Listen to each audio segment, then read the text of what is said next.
Hello and welcome to Sunday. Oh boy, we finally had a day to just exist, but that didn't mean that we were pretty busy today. Sunday, so laundry got done, but let's talk about something else. Something that I actually wrote. Today we're talking about Bad Son's Infinite Joy. This is an EP that came out last month, I want to say, like November 17th, so pretty much a month to the day, which is super cool that I managed to get that out on time, like in that span. It's by one of my favorite bands, Bad Sons. I have all of a collection of their records here, with their debut album. I guess you can see it right here. Their most recent release, my favorite album by them, and then their what is this? Do I have how many? Yeah. And then their third album. I do have two cassettes by them, and they're like actually one cassette by them. That's like the only cassette that I own, other than one belonging to a friend. So that's super neat. But let's talk about Infinite Joy. This is an EP that came out last month, and it's a pretty heavy one. Up leading up to the release, 3 singles were released off the 6-track EP.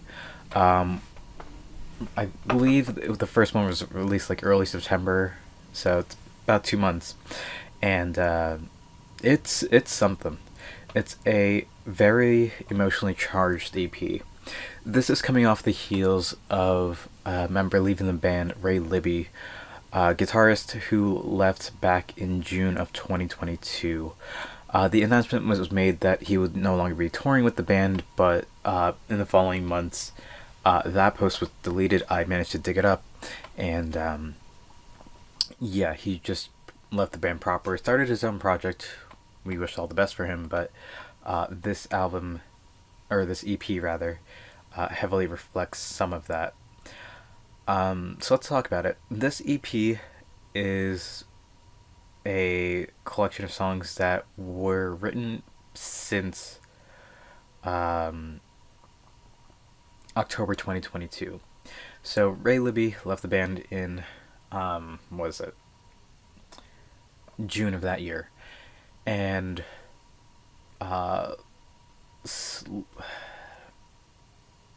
the first song that was written a couple, like a day or two after that, the whole of Libby leaving the band.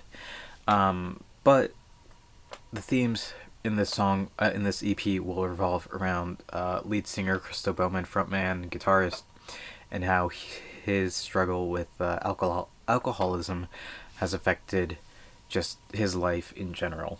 It's something he struggled with for the past 10 years and only got clean last year in October. So, to quote him, he said, he experienced a decade of growth in a few months' time.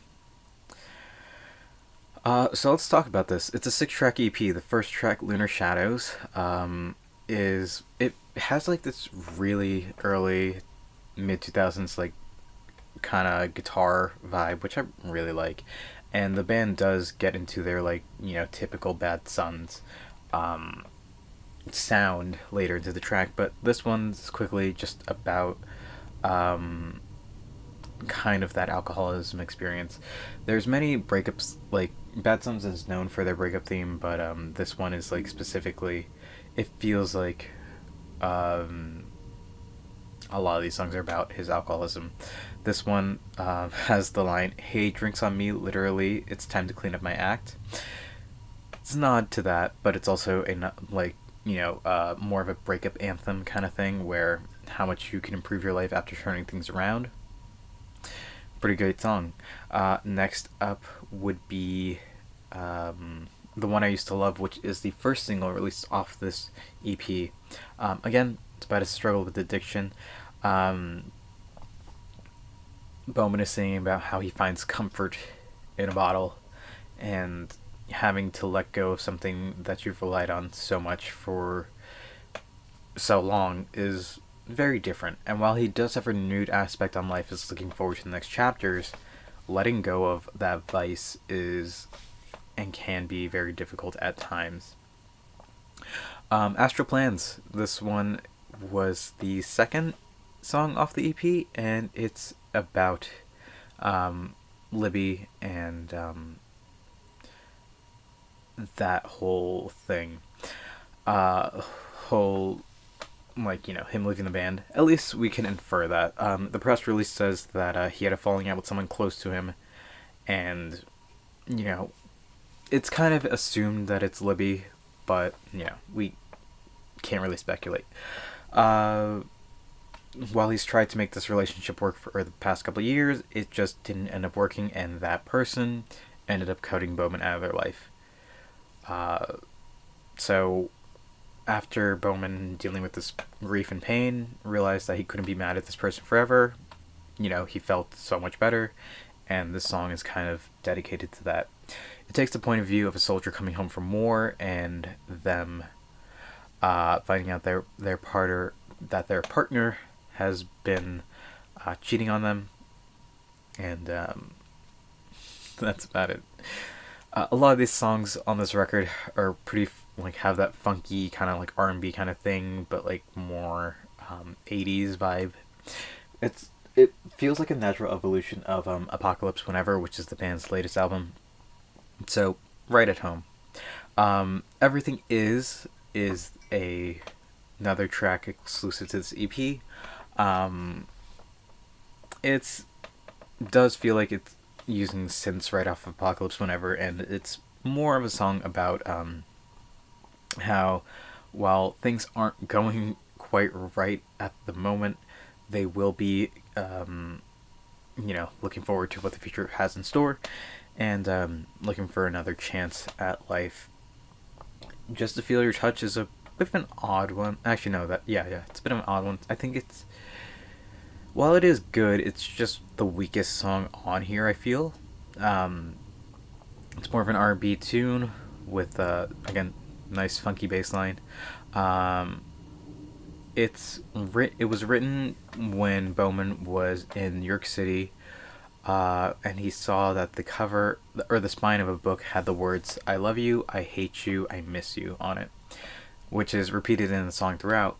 But it's just dealing about the themes of love and how, while you do love someone, that comes with, like, and in order to love somebody, it comes with a lot of stipulations of, like, having to, make compromises, trying to balance, I believe he said patience and kindness, and just, like, so much stuff is, like, you need to balance to like, keep a relationship going. But he's, in the end, like, love to him is worth that feeling.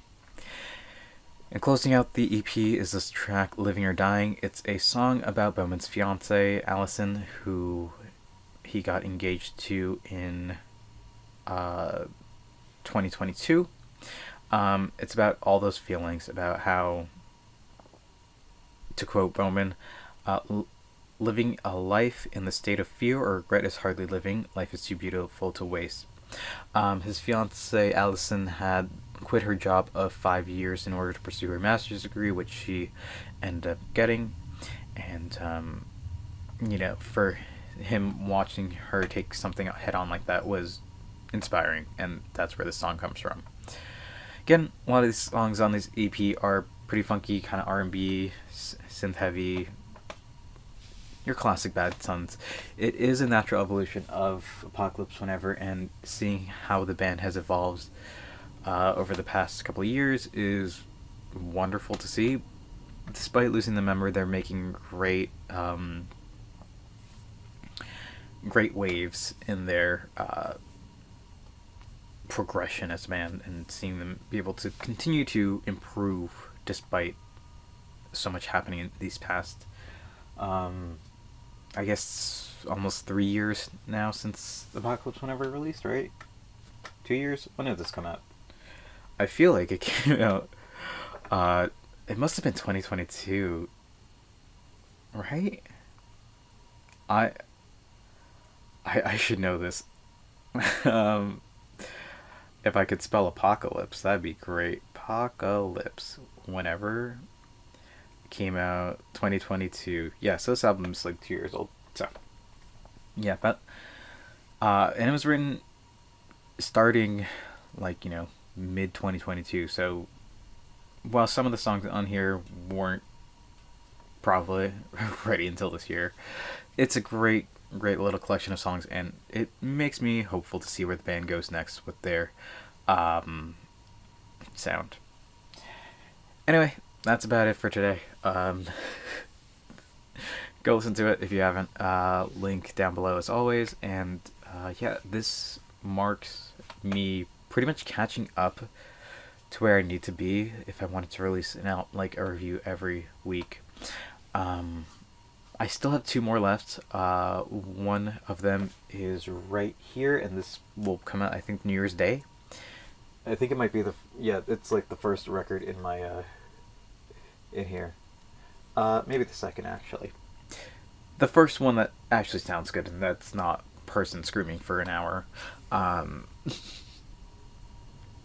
And then the one that's coming out next week on Christmas Day might just be my magnum opus.